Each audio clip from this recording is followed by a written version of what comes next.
पुणे जिल्ह्यातील न्हावरे तालुका शिरूर येथे बनावट रासायनिक खत निर्मिती करणाऱ्या एका मोठ्या रॅकेटचा पुणे कृषी विभागाने छापा टाकत पर्दाफाश केला। विनापरवाना अमोनियम सल्फेट आणि मॅग्नेशियम सल्फेट या खतांचं बेकायदेशीर उत्पादन आणि साठा करत असताना दोघांना रंगेहात पकडलंय। या कारवाईत सुमारे 8,78,300 रुपये किमतींचा मुद्देमाल जप्त करण्यात आला। या प्रकरणी पुणे जिल्हा गुणवत्ता नियंत्रण निरीक्षक धनंजय दिनकर पाटील वय 53 यांनी शिरूर पोलीस स्टेशनमध्ये फिर्याद दिली। या प्रकरणी संतोष दिनकर वेताळ आणि महेंद्र गणपत शेलार दोघेही राहणार न्हावरा तालुका शिरूर यांना ताब्यात घेण्यात आले।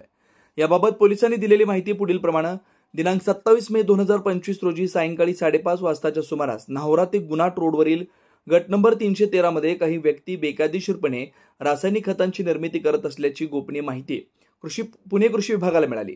या माहितीच्या आधारे पुणे कृषी विभागाच्या गुणवत्ता नियंत्रण निरीक्षक धनंजय पाटील, शिरूर पंचायत समिती खत निरीक्षक तथा कृषी अधिकारी दिनेश अडसूळ, कृषी विकास अधिकारी अजित पिसाळ, तंत्र अधिकारी गुण नियंत्रण डॉक्टर प्रवीण कदम या पथकानं तातडीनं त्या ठिकाणी छापा टाकला।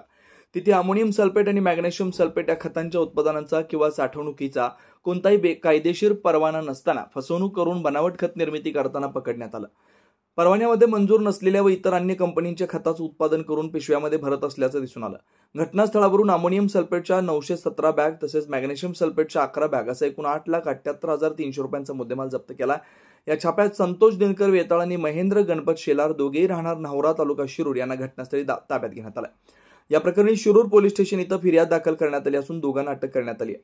आरोपींविरुद्ध भारतीय दंड संहिता कलम 318(4)(3)(5) रासायनिक खते नियंत्रण आदेश 1985 च्या विविध कलमांखाली 12, 21, 7, 19 C, 28, 35(1) आणि अत्यावश्यक वस्तू अधिनियम 1955 कलम 3(2)D 7, 8, 10 अंतर्गत गुन्हा दाखल करण्यात आला। पुढील तपास पोलीस निरीक्षक संदेश केंजळे यांच्या मार्गदर्शनाखाली पोलीस उपनिरीक्षक शुभम चव्हाण करतायत।